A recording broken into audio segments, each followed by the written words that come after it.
अस्सलाम वालेकुम student, how are you? कैसे हैं आप लोग? उम्मीद है आप सब लोग खैरियत से होंगे। आज हम एक फेमस प्रोज पढ़ने लगे हैं जिसका टॉपिक है द डाइनिंग सन, जिसे लिखा है सर जेम्स चेन ने। सर जेम्स चेन जो हैं यहाँ पे हमें डूबते हुए सूरज के बारे में बताते हैं।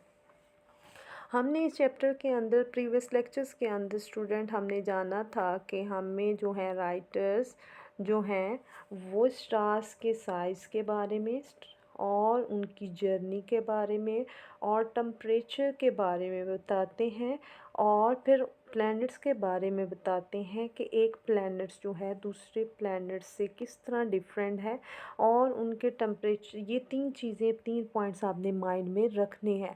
और इसी तरह वो बताते हैं कि कायनात के अंदर, यूनिवर्स के अंदर लॉट ऑफ प्लैनेट्स जो हैं, millions and millions stars present in the universe के अंदर। ठीक है, मिलियंस एंड मिलियंस स्टार जो हैं वो यूनिवर्स के अंदर मौजूद हैं।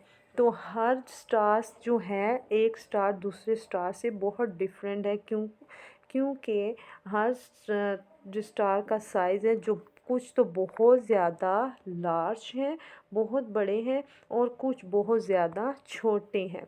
तो साइजिंग की बात करते हैं। इसी तरह हम लोगों ने हर पैराग्राफ के ट्रांसलेशन के अंदर से इम्पोर्टेंट नोट्स निकाले थे। तो पैराग्राफ नंबर 1 के अंदर हमने नोट किया था कि वो हमें साइज़ के बारे में बताते हैं कि कुछ सियारे बहुत ज़्यादा बड़े हैं और कुछ बहुत ज़्यादा छोटे हैं। इसी तरह नेक्स्ट पैराग्राफ के अंदर वो हमें जर्नी का के बारे में बताते हैं कि कुछ ग्रुप के अंदर ग्रुप्स में ट्रैवल्स करते हैं और कुछ अलोन ही ट्रैवल करते हैं।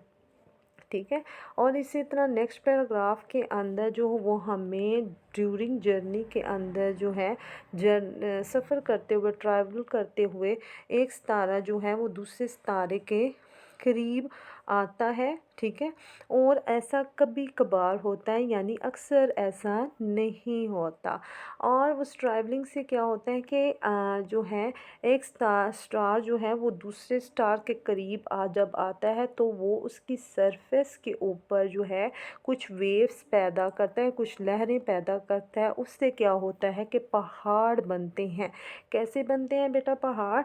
कि एक जो स्टार, फॉर एग्जांपल एक प्लैनेट्स यहाँ पे है और एक स्टार यहाँ पे है। ये जो स्टार है इस स्टार को अपनी तरफ खींचता है और ये स्टार जो है इसको अपनी तरफ खींचता है। तो जब ये एक चीज़ एक अपनी तरफ खींच रहा है और दूसरा अपनी तरफ खींच रहा है, तो उससे क्या हो जाते हैं, ये स्टार टूट जाते हैं, बिखर जाते हैं। उससे क्या होता है कि जो इनके छोटे छोटे पार्टिकल्स होते हैं वो खला में बिखर जाते हैं। बिखरने से क्या होता है कि अब वो जब बिखर जाएंगे तो वो नई फॉर्म बनाएंगे, और जब वो फॉर्म बनाएंगे तो उससे क्या है कि वो नई जो है क्या होगा कि वो पहाड़ बन जाएंगे। लाइक एक पार्टिकल यहाँ से, फॉर एग्ज़ाम्पल यहाँ से एक जो हमारे पास पार्टिकल्स था वो टूट कर एक जो बिखर गए थे स्पेस के अंदर, तो वो क्या करेगा, एक पार्टिकल यहाँ पे आ गया, वो यहाँ पे आया, और दूसरा यहाँ जो है खला की सरफेस के ऊपर है, तो दूसरा भी यहाँ आया और तीसरा यहाँ पे आया। तो उससे क्या हुआ कि वो उसकी सतह बुलंद तरीन होती गई, और फिर वो क्या हुआ, जब ह्यूज हुआ तो वो उसने क्या किया कि माउंटेन बन गई। ठीक है, अब ये माउंटेन्स बनना शुरू हो गई। तो वो हमें इस पैराग्राफ के नेक्स्ट पैराग्राफ के अंदर वो हमें ये बताते हैं। अब उसके बाद नेक्स्ट पैराग्राफ में हमें वो क्या बताते हैं कि सूरज के अंदर जो है खला के अंदर कुछ सियारे जो हैं वो बहुत ज़्यादा गर्म हैं और कुछ बहुत ज़्यादा सर्द हैं। यानी कि वो उनके टम्परेचर की बात करते हैं। क्यों कि अगर एक सितारा, लाइक हमने कहा कि सूरज बहुत गर्म तरीन सियारा है, तो एक जो सितारा उसके करीब गर्दिश कर रहा है बेटा, तो इसका मतलब है वो सबसे गर्म है। और एक थोड़ा सा डिस्टेंस में तो वो थोड़ा गर्म है, एक जो बहुत ज़्यादा दूर है, तो इसका मतलब है कि जो वो जो दूर है तो उसकी सरफेस ठंडी होगी। तो उन्होंने कहा कि जो है एक जो है कुछ सियारे ऐसे हैं जो बहुत ज़्यादा गर्म है और कुछ सियारे जो हैं वो बहुत ज़्यादा सर्द है। इसी तरह वो कहते हैं कि जब बिगनिंग जो है वो देखें तो जो बिगनिंग अगर हिस्ट्री में देखें तो इंसान पहले पहल उस वो बड़ा खौफज़दा था। वो ये भी नहीं जानता कि एग्जिस्टेंस कहाँ करती है, यानी लाइफ कहाँ पॉसिबल है। ठीक है, तो उन्होंने क्या किया कि वो सबसे पहले खला के बारे में ही खौफज़दा थे कि जो हमारी कायनात है ये बहुत वास्ट है, यानी बहुत ज़्यादा वसी है। तो हम कैसे पता चला, फिर रिसर्च और डिस्कवरी से पता चला कि खला के अंदर जो है बहुत ज़्यादा सितारे मौजूद हैं और वहाँ पे ज़िंदगी की लाइफ एग्जिस्टेंस पॉसिबल है। उस पॉसिबल कैसे हुई कि वहाँ पर अगर देखें तो वो कहते हैं, जो उन्होंने स्टार्स के बारे में बताया ना कि बहुत ज़्यादा गर्म है। अगर एक स्टार जो है वो बहुत ज़्यादा गर्म है, उसकी सरफेस भी गर्म है, तो अगर उसके पास कोई चीज़ ले जाएगी तो वो क्या हो जाएगी, मेल्ट हो जाएगी। इसी तरह एक जो है बहुत ज़्यादा सर्द है, अगर उसके करीब एक चीज़ को ले जाया जाए तो वो क्या हो जाएगी, फ्रीज़ अप हो जाएगी, फ्रोज़न हो जाएगी। तो इसी तरह वो कहते हैं कि फिर हमने देखा कि एनालिसिस के बाद, डिस्कवरीज़ के बाद पता चला कि लाइफ की एग्जिस्टेंस वहीं पॉसिबल है जहाँ पर टेम्परेचर जो है वो मॉडरेट होगा, यानी ना बहुत ज़्यादा गर्म होगा और ना ही बहुत ज़्यादा सर्द होगा। तो वहाँ पे ज़िंदगी की एग्जिस्टेंस जो है वो पॉसिबल है, अदरवाइज़ वहाँ पर पॉसिबल नहीं है। और वो प्लैनेट्स कौन सा है, वो सिर्फ़ और सिर्फ अर्थ है। कि अर्थ की जब सतह जो है, सरफेस जो है वो ठंडी होना शुरू हुई तो हम वहाँ पर लाइफ की एग्जिस्टेंस जो है वो पॉसिबल होना शुरू, क्योंकि वहाँ पे ऑर्गेनिज़म्स जो हैं वो पैदा होने, रिप्रोड्यूस्ड होने शुरू हो गए, और उससे फिर क्या हुआ कि नई जो लाइफ जो है पॉसिबल हो गई।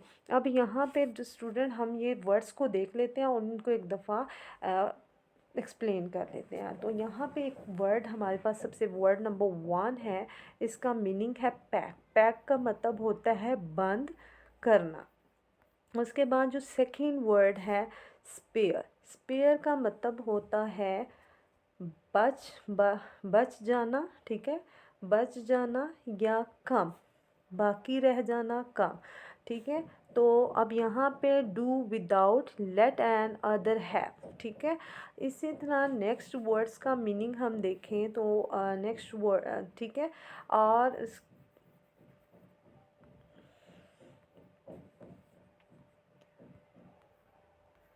नेक्स्ट वर्ड जो है एवरेज। एवरेज का मतलब होता है आम, मेयार या औसतन। ठीक है, तो अब ये है कि numbers get by the addition of separated numbers and division of this by a numbers of a such numbers. तो यानी कि एक नंबर को दूसरे नंबर के साथ प्लस करें, फिर उसको डिवाइड करें, तो उससे जो नंबर हासिल होगा वो आपका एवरेज नंबर होगा। तो एवरेज औसतन भी कहते हैं या आम म्यार को भी आप कह सकते हैं। ठीक है, ऑर्डिनरी को भी कह सकते हैं। इस तरह आम नंबर।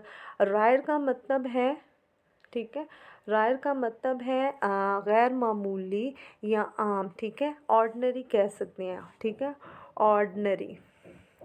इसी तरह नेक्स्ट वर्ड को देखें तो हमारे पास है रेडिएशंस। कहते हैं शुआओं को, रेज़ को भी कह सकते हैं आप और शुआओं को भी कह सकते हैं। ऑर्गेनिज्म कहते हैं जानदार को। ठीक है, ऑर्गेनिजम्स जानदार भी हो सकते हैं और जरसूमे को भी कह सकते हैं।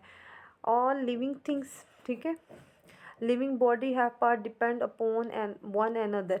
फिर रिप्रोड्यूस का मतलब होता है दोबारा, ठीक है, दोबारा पैदा होना या पैदा करना, पैदावार। ठीक है, पैदावार को भी कहते हैं। इसी तरह कम्प्लेक्स कहते हैं पेचीदा को।